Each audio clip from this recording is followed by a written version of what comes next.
جیسے میرے محبوب میرے پیارے بندے ہوتے ہیں جو اللہ کی رضا کی قیمت پر اپنی جان کا سودا کر لیتے ہیں، بیچ دیتے ہیں، سو بیعت کے معنی سودا کرنا،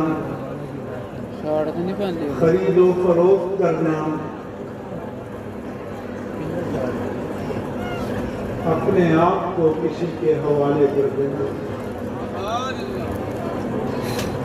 کسی کے ڈسپوزل پر، کسی کی مرضی پر اپنے آپ کو چھوڑ دینا، یہ بیعت ہے۔ اسلام میں سب سے پہلی جو بیعت تھی وہ بیعت علی الاسلام تھی۔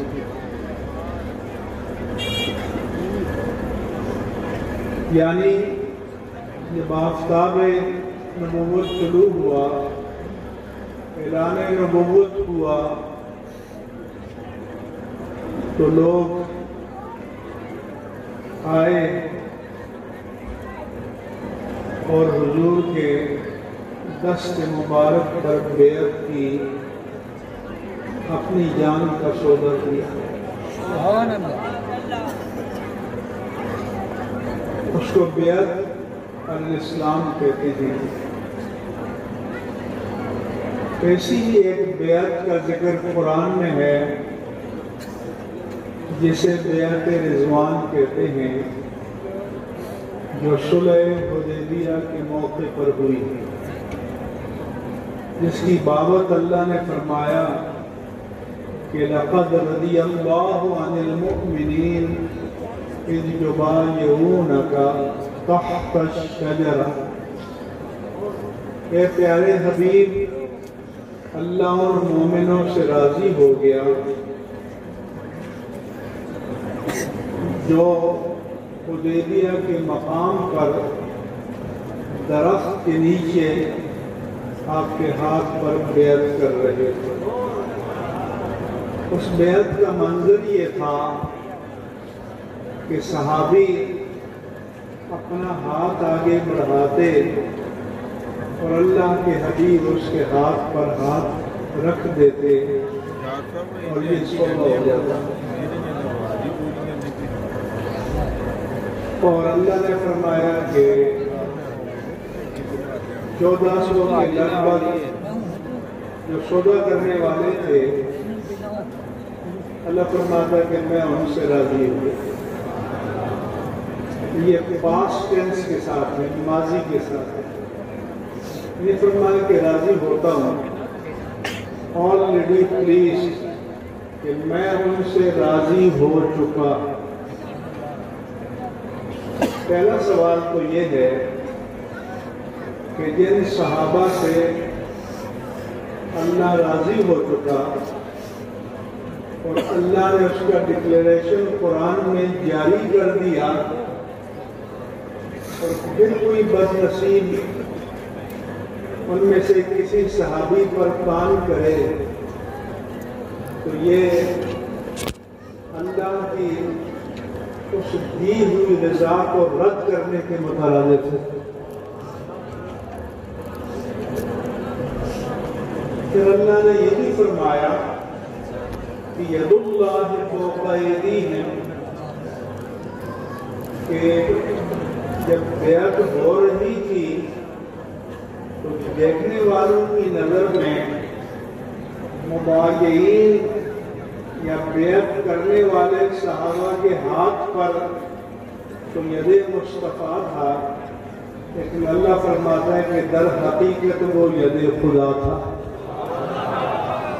ان کے ہاتھوں پر اللہ کا ہاتھ تھا۔ یہ بیعت تو ہوئی تھی کہ جب یہ مشہور ہو گیا کہ حضرت عثمان کو شہید کر دیا گیا ہے، تو حضور نے قصاص عثمان کے لیے صحابہ سے بیعت لی۔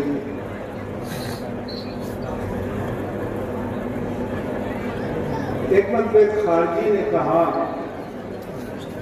کہ عبداللہ بن عمر سے کہ بیعت رضوان والوں کا کیا حکم ہے؟ انہوں نے بتایا کہ ان کو تو اللہ نے اپنی رضامندی کی سند دے دی، ان کے مقدر کا تو کیا کہنا ہے؟ اس سے پوچھا کہ کیا عثمان نے بھی بیعت کی تھی؟ انہوں نے کہا کہ نہیں، تو اس نے بغلے میں جائیں کہ عثمان اور شہزاد میں شامل نہیں تھے۔ عبداللہ بن عمر رضی اللہ عنہ نے فرمایا کہ ادھر آؤ، ذرا سنو، جب ساری بیعتیں ہو چکی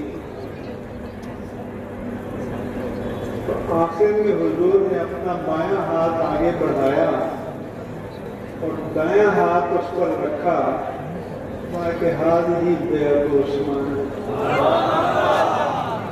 یہ عثمان کی بیعت ہے۔ تو عبداللہ بن عمر نے فرمایا کہ جو حاضر تھے ان کی بیعت کا بھی بڑا مقام ہے، لیکن جو غائب تھا اس کی بیعت ان سب پر بھاری تھی۔ کیوں کہ یدو عثمان یدو رسول اللہ صلی اللہ علیہ وسلم لعثمان خیر من یدہ لنفسہ، کہ ہر صحابی نے بیعت کے لیے اپنا ہاتھ بڑھایا اور عثمان کی بیعت کے لیے مصطفیٰ کا ہاتھ بڑھا۔ تو ساری کائنات کے ہاتھوں کو جوڑ ملا دیا جائے تو مصطفیٰ کے ہاتھوں کے برابر ہو سکتے ہیں؟ وہ ید مصطفیٰ جسے قرآن ید اللہ کہے۔ اور یہاں ایک اور سوال کا جواب بھی مل گیا کہ کچھ لوگ کہتے ہیں کہ تم کہتے ہو کہ نبی کو تو ہر بات کا پتہ ہوتا ہے اور بیعت تو عثمان کے قصاص کی دی جا رہی تھی کہ شہید کر دیا گیا، تو کیا نبی کو پتہ نہیں تھا؟ ان کو پتہ ہی نہیں چلا؟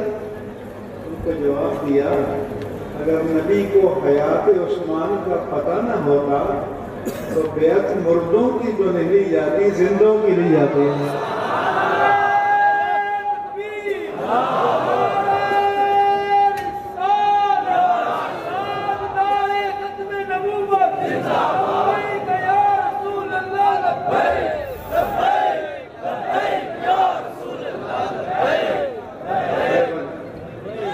تو حضور نے مقام بتایا اور یہ بھی بتایا کہ کوئی بدگمانی میں نہ رہے علم مصطفیٰ کے بارے میں، اور عثمان نے بھی وہی معیار محبت دکھایا کہ ان کو سفیر بنا کر بھیجا گیا تھا، ڈپلومیٹ کے طور پر گئے تھے کیونکہ ان کا مکے والوں میں ایک احترام کا مقام تھا، تو وہ ڈپلومیٹک ڈائلاگ کے لیے گئے تھے۔ قریش مکہ نے کہا کہ عثمان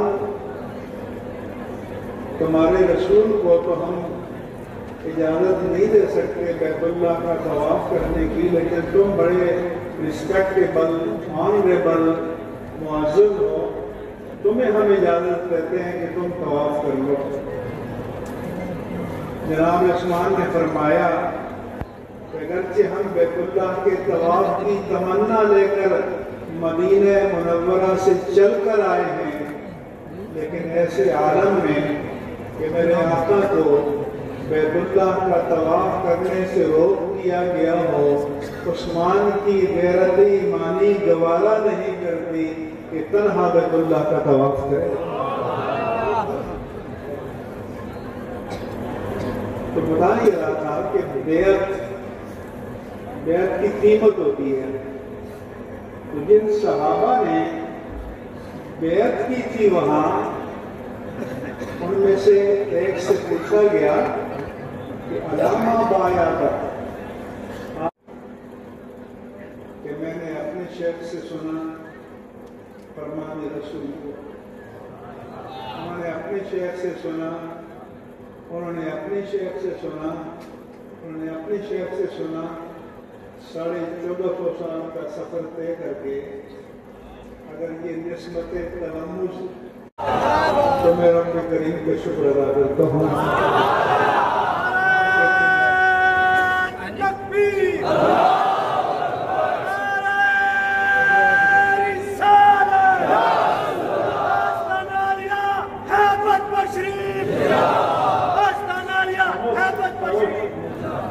کہ کچھ آثار تو باقی ہے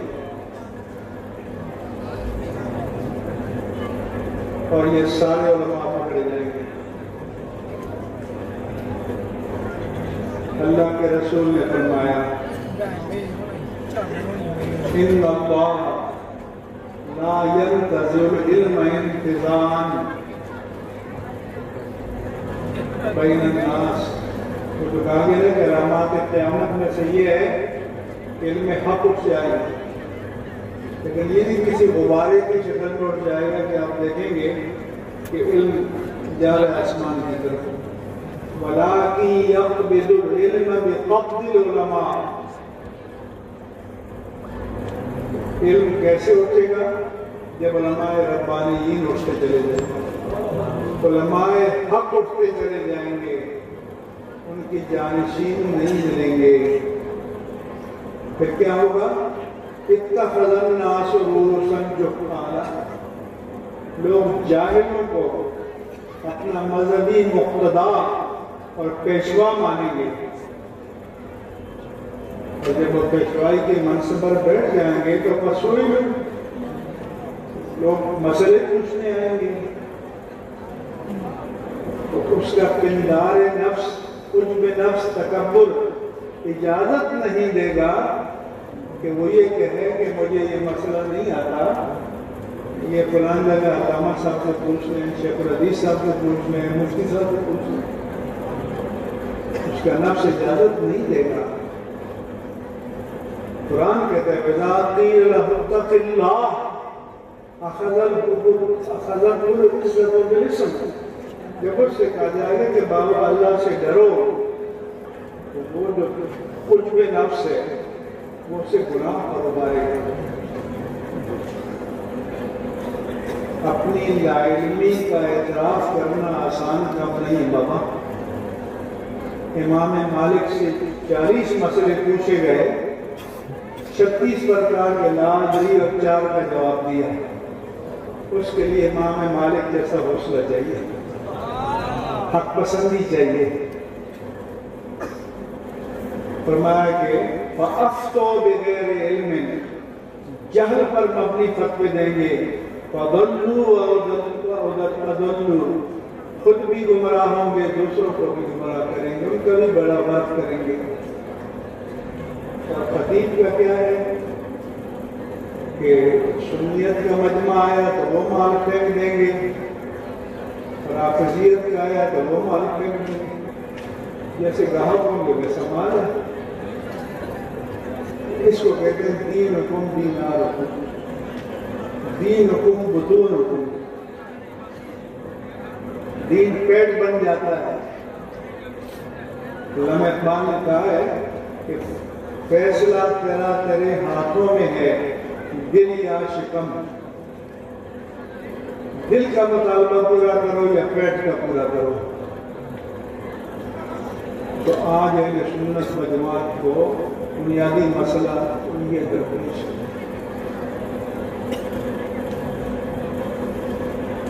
کیوں؟ کہ یہ آستانے تو علم کا مرکز تھے، تعلیم کا مرکز تھے، تربیت کا مرکز تھے، اگر یہ نہیں ہے تو بیعت کے کیا معنی؟ کس بات کا شعبہ کیا؟ وہ ہمارے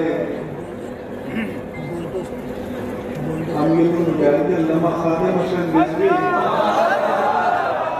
باتیں سنو بتائیں گے رحمہ اللہ تعالیٰ سے مجھے کسی چینل نے کہا حضرت خواجہ صادق سلطانی صاحب کا وصال ہوا تھا، ان کے بارے میں بات کرنی ہے۔ تو مجھے معلومات نہیں تھی، میں نے پوچھا کہ یہ کون ہے، تو بتایا کہ علامہ خادم حسن رضوی وہاں کے مرید ہیں۔ تو ان سے میں نے پوچھا کہ مجھے تعارف بتائیں تاکہ میں میڈیا والوں کے سامنے بیان کروں۔ انہوں نے پھر ان کا تعارف بیان کیا اور کہا کہ مولانا آج کل مشکل لوگ آتے ہیں، حضور پلاٹ خریدنا ہے، دعا کریں ہو جائے۔ امریکہ، برطانیہ، یورپ کا ویزا چاہیے، کینیڈا، آسٹریلیا کا ویزا چاہیے، دعا فرمائیں۔ سعودی امارات کا ویزا چاہیے، فلاں جگہ شادی کرنی ہے، الیکشن لڑنا ہے، فلاں کرنا ہے۔ ایسے کم ہی آتے ہیں کہ وہ یہ کہیں کہ حضور اللہ سے ملنا ہے، تو یہ تو اللہ سے ملانے والے تھے۔ یہ مراکز تو اس لیے تھے کہ بندے کا رشتہ رب سے ملایا، اللہ کے رسول سے ملایا۔ تو یہ مراکز ویران سال میں کورس وغیرہ ہوتے ہیں۔ ایک جگہ میں گیا، سالک آباد نام ہے، بہت اصرار کیا کہ آپ آئیں، میں نے کہا بابا معاف کرو مجھے، تم ٹکٹ بھی خرچ کرو گے، میں وہاں جا کے آپ کے خلاف بات کروں گا، تو آپ ناراض ہو گئے، آپ کے ناراض ہو گئے، آپ نے وہاں ناخوان قوال بٹھائے ہوتے ہیں، نہیں آپ آئیں۔ میں گیا، بہت اصرار کیا، پتہ چلا کہ وہاں وزیر اعلیٰ صدر بھی آتے ہیں، MNM بھی آتے ہیں، سینیٹر بھی، غلام بھی آتے ہیں۔ میں گیا تو ناخوان لگا ہوا، میں نے کہا کچھ دیر کو انتظار کیا، میں نے کہا آپ سے پہلے کہا تھا کہ میں آؤں گا تو بات کروں گا، آپ نے اس واقعے پر مجھے بتایا۔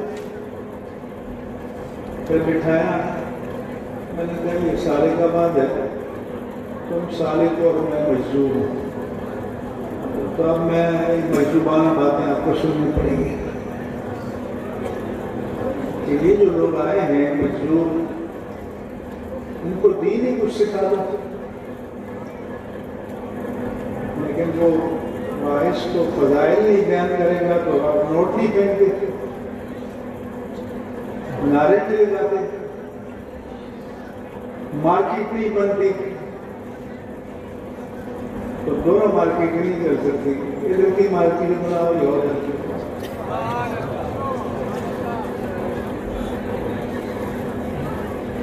اس لیے امام اہل سنت مجدد دین و ملت امام احمد رضا قادری محدث بریلوی رضی اللہ عنہ نے فرمایا کہ پیر طریقت کی 4 شرطیں ہیں۔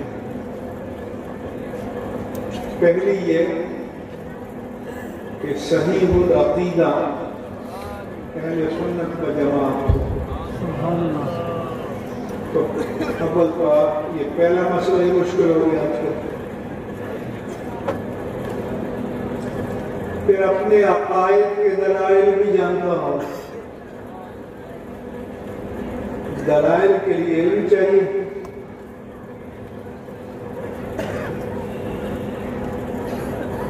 پھر اپنے علم کے تقاضوں پر عمل بھی کرتا ہو، تو جو خود عمل نہ کرے مریدوں کو عمل کو کہے گا، کس منہ سے کہے گا؟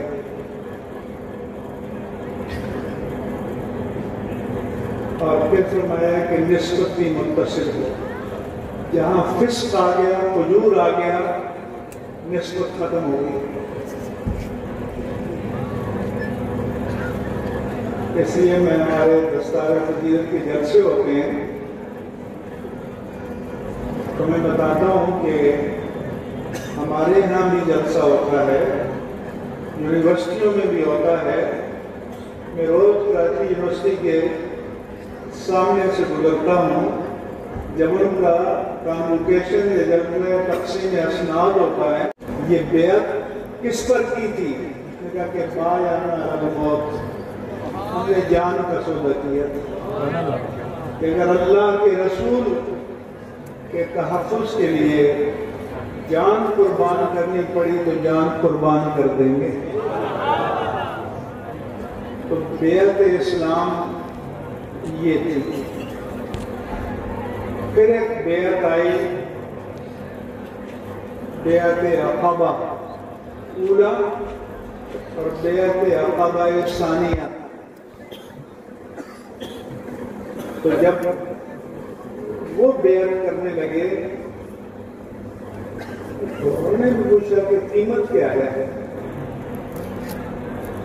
تو ان کو بتایا گیا کہ تم پوری عالم عرب کی طاقتوں کے خلاف اعلان جنگ کر رہے ہیں، ہمت ہے؟ انہوں نے کہا کہ ہم وعدہ کرتے ہیں بیعت کریں گے، لیکن ہم بھی آپ سے قیمت مانگیں گے کہ جب آپ یہاں سے ہجرت کر کے یثرب آ جائیں گے، جو بعد میں مدینہ منورہ بنا، تو ہمارا ساتھ نہیں چھوڑیں گے۔ انہوں نے بیعت کا حق ادا کیا، وعدہ پورا کیا، اور ہمارے آقا نے بھی مدینے والوں کے ساتھ وعدہ پورا کیا۔ مکہ فتح ہو گیا مگر مدینے والوں کا ساتھ نہیں چھوڑا۔ تب بھی مدینے والوں کے درمیان تھے، آج بھی مدینے والوں کے درمیان ہیں، اور قیامت میں بھی انہیں کے درمیان اٹھیں گے۔ تو بیعت کی ایک قیمت ہوتی ہے۔ پھر جب جہاد کا وقت آیا تو بیعت علی الجہاد تھی، ہجرت کے وقت بیعت علی الہجرت، پھر بیعت علی الجہاد تھی، اور ایک اور بیعت بھی قرآن میں مذکور ہے، یا ایھا النبی اذا جاءک المؤمنات ان یبایعنک، اے نبی اگر آپ کے پاس مومنات صحابیات آئیں آپ کی بیعت کرنے کے لیے، لیکن یہ آج کل کی طرح بیعت نہیں ہے کہ بھئی ہاتھ میں ہاتھ دیا اور چل پڑے۔ وہاں بھی بتایا کہ سودا کسی بات پر ہوتا ہے، سودا آنکھیں بند کر کے نہیں ہوتا۔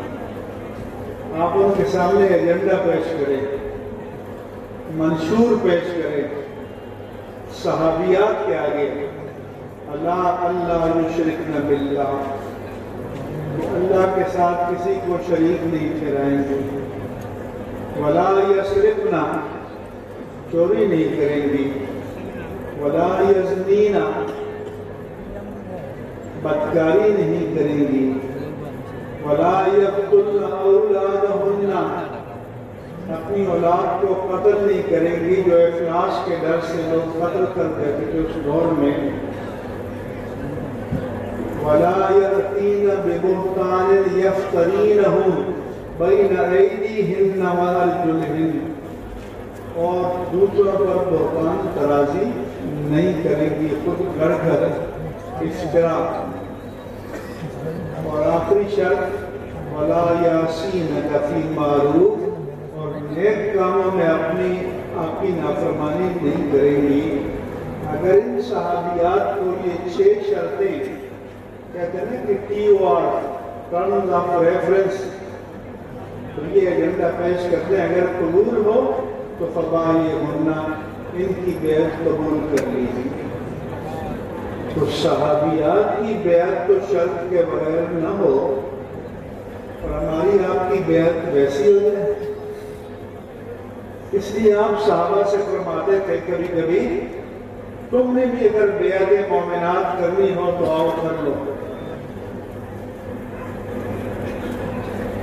تو آج کل مسئلہ یہ ہے کہ بیعت سے روح بیعت نکل گئی ہے. نہ مقتدا کا کوئی معیار نہ مقتدی کا کوئی معیار.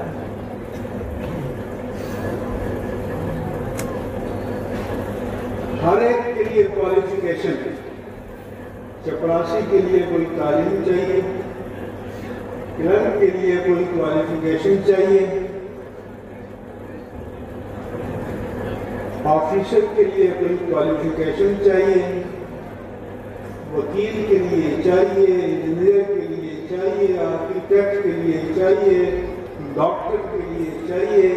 کسی بھی منصب پر چلے جائیں مگر پیر کے لیے کوئی کوالیفیکیشن نہیں ہے. یہ شہزادہ ہے, میرزادہ ہے, پیرزادہ ہے, صاحبزادہ ہے, بس کافی ہے. تو آپ کا دماغ قبول کرتا ہے اس کو؟ جواب دو کہ چپراسی کے لیے کوالیفیکیشن اور پیر کے لیے کوئی کوالیفیکیشن نہیں. لہذا پیر بھی فارغ ہو. ہمارے شاہ محمود قریشی صاحب بھی سال میں ایک دن پگڑی پہن کے مریدوں کو جنت چھوڑا دے. وہیں سید یوسف رضا گیلانی بھی ہیں, 35 سال حیات بھی ہیں, کیماڑی سے چلے خیبر تک, واگہ سے چلے چمن تک. تو یہ بھی نہیں مریدی یہ کیا ہے؟ یعنی چلو ہم اندر تو نہیں جان سکتے لیکن چہرہ تو نظر آتا ہے کہ ہم رخ مصطفیٰ کے مطابق ہے.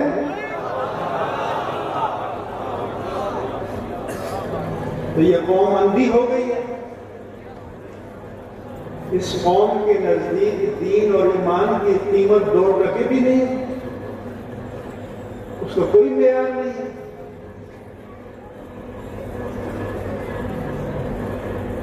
اس لیے میں کہتا ہوں کہ 5 مرلے کا پلاٹ خریدنے جاؤ, اتنے بڑے مجمع میں ایک آدمی بھی نہیں ہوگا جو کہتے ہیں کہ میں پہلی دکان پر گیا ہو گیا تھا. 10 جگہ پوچھے گا کہ مارکیٹ ویلیو کیا ہے, آگے چل کے نفع ملے گا نہیں ملے گا, ریٹرن ملے گا نہیں ملے گا. تو جنت میں محل خریدنے جاؤ تو 5 مرلے کے برابر کی قیمت نہیں ہے. کسی سے نہ پوچھو, اللہ کے رسول سے بھی نہ پوچھو. تو ہمارے زوال کا سبب یہ ہے کہ اہل سنت و جماعت نے اس لیے مریدوں کو تماشا بنا دیا, ڈرامہ بنا دیا. لہذا علم چلا گیا, تقوی چلا گیا, صورت مصطفیٰ چلی گئی, سیرت مصطفیٰ چلی گئی, کردار چلا گیا. اور ہمارے حضرت, ہمارے شیخ, ہمارے میر, ہمارے پیر وہ خود بھی اس طرف جا رہے نہیں جا رہے. تو یہ ہمارے زوال کا سبب ہے. اور ایک رائکہ ہے مثلث کہ کون حج کرے. ایک تو سجادہ نشین ہے, مارکیٹنگ ایجنٹ جو ہیں وہ وقت کا خطیب ہے, نعت خواں ہے. تو میں ایک جگہ گیا, میں نے کہا کہ خطیب محترم نے شان ولایت بیان کی، مقام ولایت بیان کیا، کرامات ولایت بیان کی، نسبت کے فضائل بیان کیے، اور اپنی فیس جیسے میرے محبوب میرے پیارے بندے ہوتے ہیں جو اللہ کی رضا کی قیمت پر اپنی جان کا سودا کر لیتے ہیں، بیچ دیتے ہیں۔ سو بیعت کے معنی سودا کرنا، خرید و فروخت کرنا، اپنے آپ کو کسی کے حوالے کر دینا، کسی کے ڈسپوزل پر، کسی کی مرضی پر اپنے آپ کو چھوڑ دینا، یہ بیعت ہے۔ اسلام میں سب سے پہلی جو بیعت تھی وہ بیعت علی الاسلام تھی،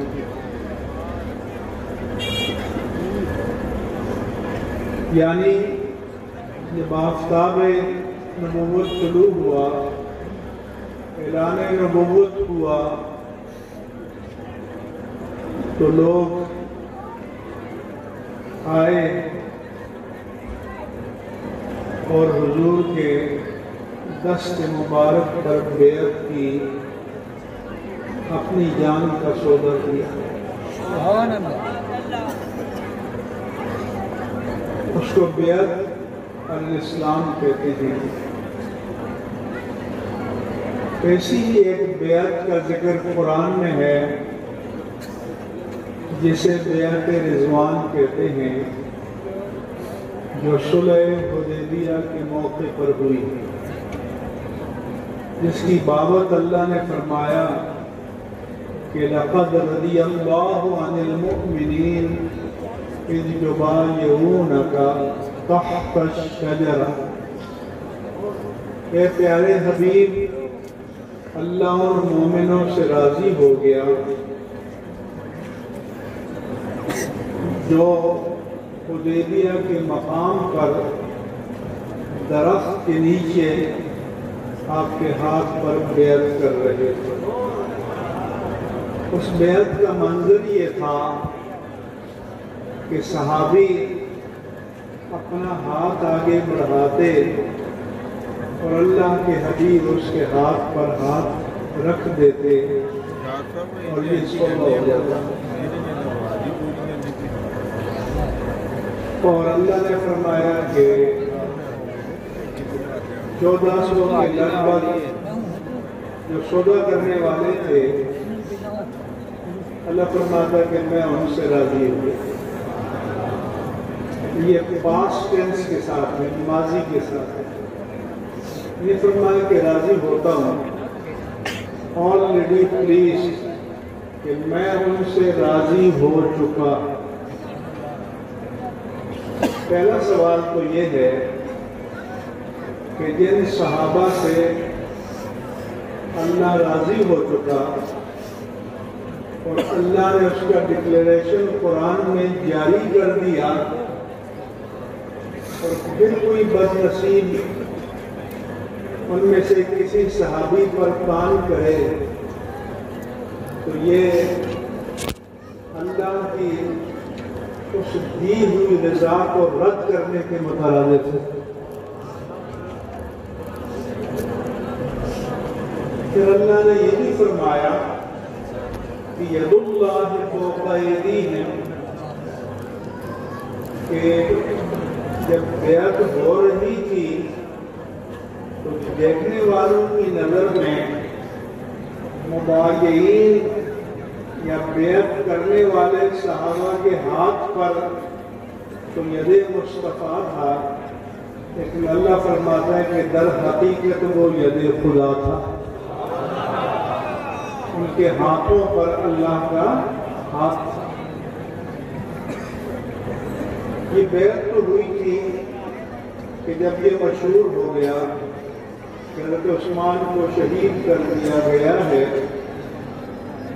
تو حضور نے قصاص عثمان کے لیے صحابہ سے بیعت لی۔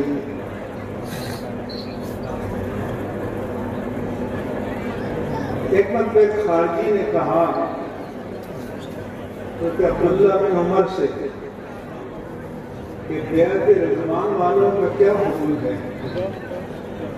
انہوں نے بتایا کہ ان کو تو اللہ نے اپنی رضامندی کی سند دے دی،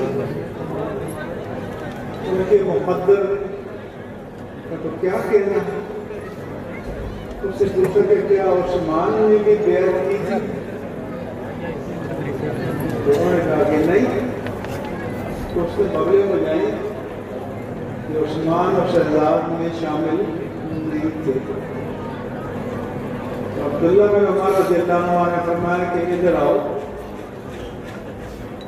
ذرا سنو، جب ساری بیعتیں ہو چکی تو آخر میں حضور نے اپنا بایاں ہاتھ آگے بڑھایا اور دایاں ہاتھ اس پر رکھا کہ ہی بیعت عثمان، یہ عثمان کی بیعت ہے۔ تو عبداللہ بن عمر نے فرمایا کہ جو حاضر تھے ان کی بیعت کا بھی بڑا مقام ہے، لیکن جو غائب تھا اس کی بیعت ان سب پر بھاری تھی۔ کیوں کہ یدو عثمان یدو رسول اللہ صلی اللہ علیہ وسلم لعثمان خیر من یدہ لنفسہ، کہ ہر صحابی نے بیعت کے لیے اپنا ہاتھ بڑھایا اور عثمان کی بیعت کے لیے مصطفیٰ کا ہاتھ بڑھا۔ تو ساری کائنات کے ہاتھوں کو جوڑ ملا دیا جائے تو مصطفیٰ کے ہاتھوں کے برابر ہو سکتے ہیں؟ وہ ید مصطفیٰ جسے قرآن ید اللہ کہے۔ اور یہاں ایک اور سوال کا جواب بھی مل گیا کہ کچھ لوگ کہتے ہیں کہ تم کہتے ہو کہ نبی کو تو ہر بات کا پتہ ہوتا ہے اور بیعت تو عثمان کے قصاص کی دی جا رہی تھی کہ شہید کر دیا گیا، تو کیا نبی کو پتہ نہیں تھا؟ ان کو پتہ ہی نہیں چلا؟ ان کا جواب دیا اگر نبی کو حیات عثمان کا پتہ نہ ہوتا تو بیعت مردوں کی تو نہیں لی جاتی، زندوں کی لی جاتی ہے۔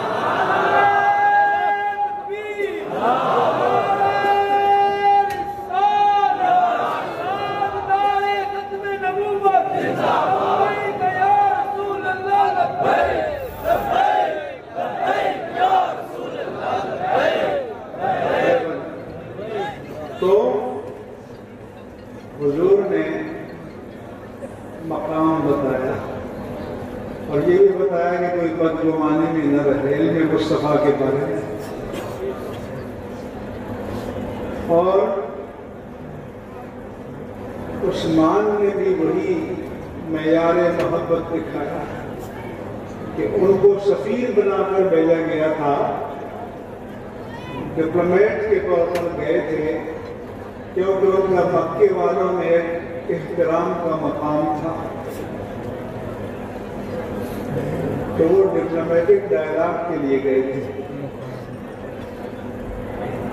قریش مکہ نے کہا کہ عثمان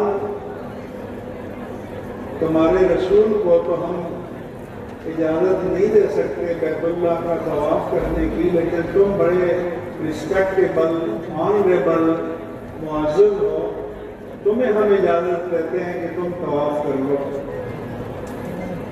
جناب عثمان نے فرمایا کہ اگرچہ ہم بیت اللہ کے طواف کی تمنا لے کر مدینہ منورہ سے چل کر آئے ہیں، لیکن ایسے عالم میں کہ میرے آقا کو بیت اللہ کا طواف کرنے سے روک دیا گیا ہو، عثمان کی غیرت ایمانی گوارا نہیں کرتی کہ تنہا بیت اللہ کا طواف کرے۔